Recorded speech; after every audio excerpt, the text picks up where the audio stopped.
MP seat కావాలంటే MLA seat కావాలంటే ఎంత సేవ చేశావని కాదు. చంద్రబాబుని ఎన్నిసార్లు తిట్టావు, ఎన్నిసార్లు బండబూతులు తిట్టావు, లోకేష్ ఎంత తిట్టావు, పవన్ కళ్యాణ్ ఎంత తిట్టావు. దానిపైన సీట్లు ఇచ్చే పరిస్థితి వస్తే ఇంక ఈ రాష్ట్రం ఏమవుతుందో మీరే ఆలోచించమని మిమ్మల్ని కోరుతున్నా. కొంతమంది ఎమ్మెల్యేలు అన్నారు, కొంతమంది ఎంపీలు అన్నారు, మాకు సంస్కారం ఉంది, నీకు సంస్కారం లేదు, మేము తిట్టాం, అవసరమైతే నువ్వు సీట్ ఎక్కిపోయినా పర్వాలేదని చెప్పారు. వాళ్ళని గట్టిగా అభినందిస్తున్నా, మీరు కూడా అభినందించాల్సిన అవసరం ఉంది. అంటే ఇవన్నీ చూసిన తర్వాత తమ్ముళ్ళు మీకు బాధ అనిపిస్తుందా లేదా అని అడుగుతున్నా. ఎలాంటి సంస్కృతి ఇది అంటే, నన్ను మా మిస్సెస్ని అసెంబ్లీ సాక్షిగా తిడితే, బూతులు తిడితే వీళ్ళు పెద్ద నాయకులు అయిపోతారా అని నేను అడుగుతున్నా. మొత్తానికి ఇది మాత్రం రాజకీయాల్లో ఒక డిఫరెంట్ ట్రెండ్. తిడితే టిక్కెట్లు ఇస్తాం అనేది, ఎంత ఎక్కువ తిడితే మీరు బండబూతులు తిట్టండి మీకు టిక్కెట్లు ఇస్తామని చెప్పడం అనేటువంటిది రాజకీయాల్లో. సరే, అది నిజంగా జగన్మోహన్ రెడ్డి గారు చెప్పి పంపించి వాళ్ళు తిట్టమని చెప్పని అడిగితే వాళ్ళు తిట్టారా, తిట్టడానికి వాళ్ళు నిరాకరించారా అనేటువంటిది సబ్జెక్టు ఇప్పుడు వరకు గత 3-4 రోజులు 5 రోజులకి ఇది నడుస్తుంది.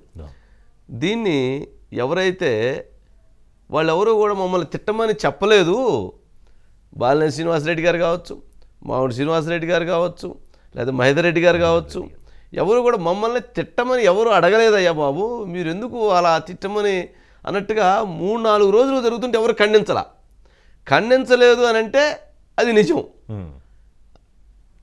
ఖండించినట్లయితే ఓహో ఇది నిజం కాదు కావాలా, ఇది ఫేక్ కావాలనుకోవచ్చు. ఎవరైతే పార్టీ మెసేజ్ వెళ్తే వాళ్ళే బయటికి లీక్ చేస్తే ఇది వచ్చింది. మరి వాళ్ళు దాన్ని బ్రేక్ చేయట్లా, అంటే 3-4 రోజులు ఇక జరగట్లా. ఇక రేపు కనుక వీళ్ళల్లో ఎవరో ఒకరికి కనుక మీకు టికెట్ ఇస్తాము మీరు దాన్ని ఖండించండి అని చెప్తే మళ్ళీ ఖండిస్తే అది స్మాష్, అది నమ్మటానికి లేదు.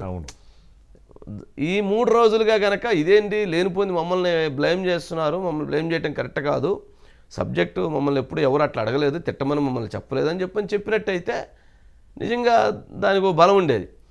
ఇప్పుడు చంద్రబాబు నాయుడు గారు కూడా మాట్లాడారు కాబట్టి రేపు కనుక దాని మీద ఖండించి మమ్మల్ని అట్లా చెప్పలేదు, మాకు ఎవరు ఐపాక్ వాళ్ళు చెప్పలేదు, మాకు నేను నెల్లూరు ఆయన పేరు అది చెప్పాను, అతను చెప్పలేదు, లేదా విజయసాయిరెడ్డి గారు చెప్పలేదు, సుబ్బారెడ్డి గారు చెప్పలేదు అని కనుక రేపు మాట్లాడితే కనుక అది ఫేక్, అంటే అది వాస్తవం అనే దానికి అర్థమైపోయింది ఇప్పుడు వరకే.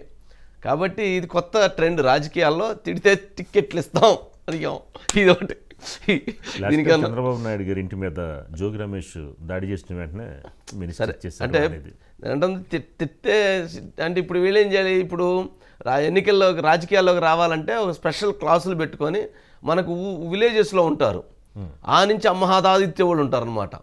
అసలు అట్లాంటి వాళ్ళని పెట్టుకుని వీళ్ళు ట్రైనింగ్ తీసుకోవాలి. ట్రైనింగ్ తీసుకొని ముందు ట్రైనింగ్లో బాగా తిట్టడానికి ట్రైనింగ్ అయ్యి అప్పుడు రాజకీయాల్లోకి వచ్చి అప్పుడు వీళ్ళు కంటెస్ట్ చేయాలి, అంతేనా? స్పెషల్ క్లాసెస్ మామూలుగా ఉంటారు కొంతమంది. అలాంటి భూత పురాణాలని మళ్ళీ ఇప్పుడు అధ్యయనం చేయాల్సిన పరిస్థితిని క్రియేట్ చేస్తారా ఏంటి? ఏంటో ఇది కొంచెం అన్న ఆలోచన ఉండాలి, బాధ్యత ఉండాలి.